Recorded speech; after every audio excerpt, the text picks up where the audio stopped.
میں فی الوقت جو بات سمجھانا چاہ رہا ہوں وہ یہ کہ عالم پیغمبر کا وارث ہے، تو اس کا معنی یہ ہے کہ عالم نے 3 کام کرنے ہیں: اشاعت دین اور دفاع دین اور نفاذ دین۔ میں ان کا جو خلاصہ آپ کی خدمت میں پیش کروں گا وہ میں ان لفظوں میں پیش کروں گا کہ اب ہم نے جو کام کرنا ہے، جو انبیاء علیہ السلام نے کیا ہے امت میں، ہمارے سامنے امت کے افراد 2 قسم کے ہیں۔ بعض افراد وہ ہیں کہ جن میں طلب موجود ہے، اور بعض افراد وہ ہیں کہ جن میں طلب موجود نہیں ہے۔ جن افراد میں طلب موجود ہے وہاں تو ہم تعلیم دیں گے، اور جن میں طلب موجود نہیں ہے وہاں پہ ہم تبلیغ کریں گے۔ تو گویا علماء کرام نے جو کام کرنے ہیں، بنیادی کام 2 ہیں: نمبر 1 تعلیم اور نمبر 2 تبلیغ۔ جو طلب والے ہیں، جو سیکھنا چاہتے ہیں ان کو سکھائیں، اور جو طلب نہیں رکھتے ان تک اللہ کے نبی صلی اللہ علیہ وسلم کا اللہ کا دیا ہوا دین پہنچائیں۔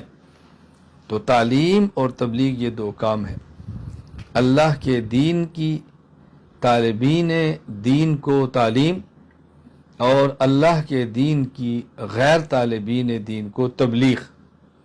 تعلیم اور تبلیغ یہ بنیادی 2 کام ہیں علماء کرام کے جو انہوں نے سر انجام دینے ہیں۔ اب ظاہر ہے تعلیم اللہ کے دین کی ہوگی اور تبلیغ بھی اللہ کے دین کی ہوگی، لیکن خود عالم کو فائدہ کب ہوگا؟ جب اللہ کے دین کی تبلیغ اللہ کے لیے ہوگی اور اللہ کے دین کی تعلیم اللہ کے لیے ہوگی، پھر عالم کو فائدہ ہوگا۔ عالم کو فائدہ، میری بات اچھی طرح ذہن نشین فرما لیں کہ علماء کرام کے جو بنیادی کام ہیں وہ 2 ہیں۔ نمبر 1 اللہ کے دین کی تعلیم، نمبر 2 اللہ کے دین کی تبلیغ۔ خود عالم کو اس تعلیم اور دین کا فائدہ کب ہوگا؟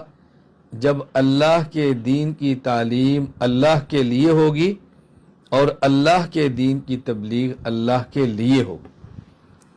اگر اللہ کے دین کی تعلیم اور اللہ کے دین کی تبلیغ اللہ کے لیے نہ ہوئی تو اللہ کے دین کا فائدہ ہوگا، لوگوں کا فائدہ ہوگا، لیکن معلم اور مبلغ کا اپنا فائدہ نہیں ہوگا۔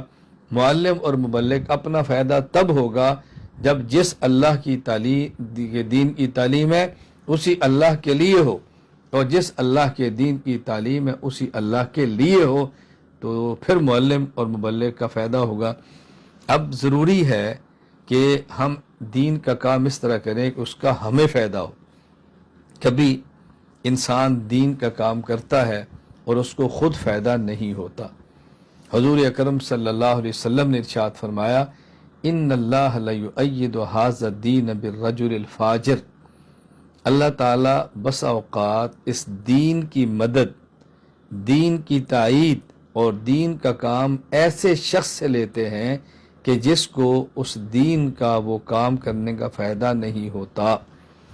میں علماء کرام سے بطور خاص گزارش کیا کرتا ہوں کہ پہلے حدیث پاک کا مفہوم خود سمجھیں اور اس کے بعد حدیث پاک کا مفہوم دوسروں کو سمجھائیں۔ جب ہمیں اچھی طرح نہیں سمجھ آئے گا تو ہم دوسروں کو کیسے سمجھائیں گے؟ عام طور پر ان اللہ لیؤید ھذا الدین بالرجل الفاجر کا معنی یہ کیا جاتا ہے کہ بس اوقات اللہ تعالیٰ اپنے دین کا کام فاسق اور فاجر سے بھی لے لیتے ہیں، فاسق اور فاجر سے بھی لے لیتے ہیں۔ بات اچھی طرح سمجھیں، یعنی کبھی مسجد کی تعمیر کے لیے پیسے داڑھی منڈا دے دے گا، اور کبھی دین کا کام بے دین کر دے گا۔ اس حدیث پاک کا مفہوم سمجھیں۔ اس حدیث پاک کا مفہوم یہ ہے کہ یہاں فاجر سے مراد یہ نہیں ہے کہ وہ شخص جو دین پر عمل نہ کرتا ہو۔ یہاں فاجر سے مراد یہ ہے کہ وہ شخص جو کام کر رہا ہے اس کام کا اس کو فائدہ نہ ہو، اس کام کا اس کو اجر نہ ملے، تو گویا وہ کام کرنے کے باوجود بھی بے عمل ہی رہتا ہے۔ کیوں؟ شریعت میں تو با عمل کا معنی وہ ہوتا ہے، اس عمل کا انسان کو فائدہ پہنچے۔ اگر کوئی انسان کام کرے اور اس کام کا اجر نہ ملے تو شریعت اس کو باعمل شمار نہیں کرتی، وہ باعمل نہیں ہے، وہ باعمل نہیں ہے۔ باعمل تب ہوگا اس عمل کا اس کو نفع۔ اس کا معنی کیا ہے؟ مثال کے طور پر ایک شخص مسجد کی تعمیر کراتا ہے، لیکن مسجد کی تعمیر اس لیے نہیں کراتا کہ اللہ راضی ہوں، اس لیے کراتا ہے کہ اس کو شہرت ملے، اس کی واہ واہ ہو، اس کا چرچا ہو۔ اب دیکھ اس نے مسجد کی تعمیر کرا دی لیکن اس کو اس کا اجر نہیں ملا۔ یہ ہوگا ان اللہ لا یؤید ھذا الدین بالرجل الفاجر، کہ مسجد کی تعمیر ایسے شخص سے ہوگی کہ جس کو مسجد کی تعمیر کرنے کا خود اجر نہیں ملا۔